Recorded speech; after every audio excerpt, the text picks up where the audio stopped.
Bienvenue sur Qui vous connecte info. Aujourd'hui, nous vous présentons une mise à jour cruciale concernant la situation sécuritaire dans l'est de la République démocratique du Congo, et plus particulièrement sur l'aéroport de Bangoka à Kisangani. Ce mercredi 3 mars 2026, le mouvement armé M23 a revendiqué une attaque contre l'aéroport, utilisant des drones pour cibler des infrastructures et mettre en danger la vie des civils. La riposte immédiate des FARDC, accompagnée d'autres forces de protection des populations, a permis de neutraliser les drones et de limiter les pertes, démontrant une fois de plus la capacité et la réactivité des forces congolaises pour protéger la population. Dans cette couverture, nous détaillons l'opération des FARDC, l'implication des Wazalendo, l'impact sur les civils et les mesures prises pour restaurer la sécurité et l'autorité de l'État dans les zones touchées. Cette analyse approfondie met en lumière la gravité de la situation, mais aussi l'engagement des forces armées à maintenir l'ordre et la sécurité. L'attaque sur l'aéroport de Bangoka a constitué un moment critique pour la ville de Kisangani et ses environs, provoquant une alerte maximale parmi les forces de sécurité et les civils. Les drones utilisés par le M23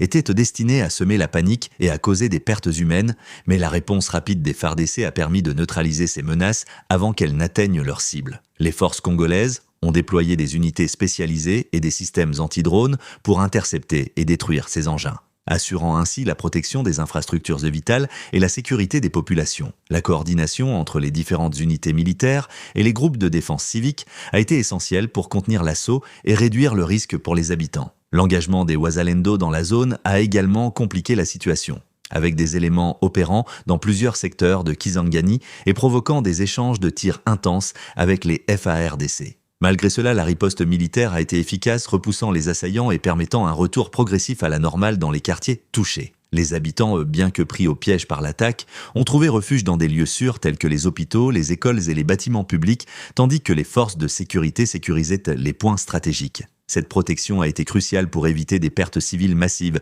et garantir que la population reste à l'abri des attaques. L'opération des FARDC a été caractérisée par une grande précision et un sens stratégique marqué. Les unités ont ciblé non seulement les drones, mais également les positions des combattants de M23 et de Wazalendo, permettant de réduire leur capacité offensive et de restaurer l'ordre dans les zones affectées. Cette action souligne l'importance du professionnalisme et du dévouement des forces armées congolaises dans des situations de crise, démontrant qu'elles sont prêtes à agir rapidement pour protéger les civils et maintenir la souveraineté nationale. La coordination avec d'autres partenaires de sécurité, y compris les forces locales et des unités de défense civile, a été essentielle pour assurer une couverture complète de la zone et empêcher toute infiltration des groupes armés. Les opérations ont également permis de saisir et de détruire des équipements militaires et des engins potentiellement dangereux, réduisant la capacité de nuisance future du M23 et des Wazalendo dans la région. Les civils peuvent désormais espérer un retour progressif à la normalité avec la reprise des activités commerciales,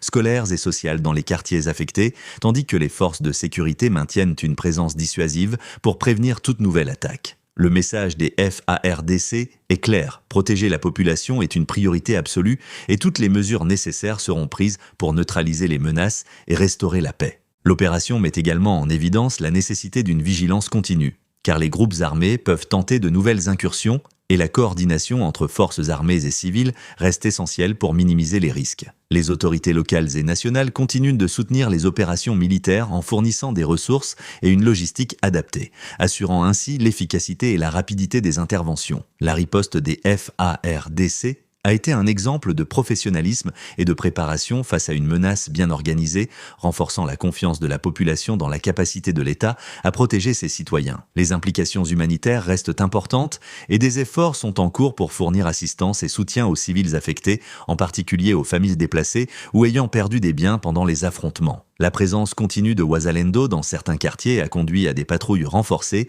et à des mesures de sécurité accrues, garantissant que la zone reste sous contrôle et que la population puisse vaquer à ses occupations en toute sécurité. Ces opérations reflètent un engagement ferme à mettre fin aux actions destructrices du M23 et de ses alliés et à restaurer la confiance dans l'autorité de l'État sur l'ensemble du territoire touché. Les FARDC continuent d'assurer la surveillance aérienne et terrestre afin de détecter et d'intercepter toute activité suspecte, empêchant ainsi de nouvelles attaques ou l'utilisation de drones hostiles contre les civils et les infrastructures. La situation à Kisangani reste sous haute vigilance, mais les mesures prises permettent de réduire considérablement les risques et d'assurer un environnement sécurisé pour la population. La coordination avec les organisations humanitaires et internationales permet également de documenter les incidents et d'assurer que les violations potentielles des droits humains sont suivies et traitées correctement. Cette action militaire illustre l'importance de maintenir un équilibre entre la réponse aux menaces armées et la protection des civils. Un principe central dans toutes les opérations menées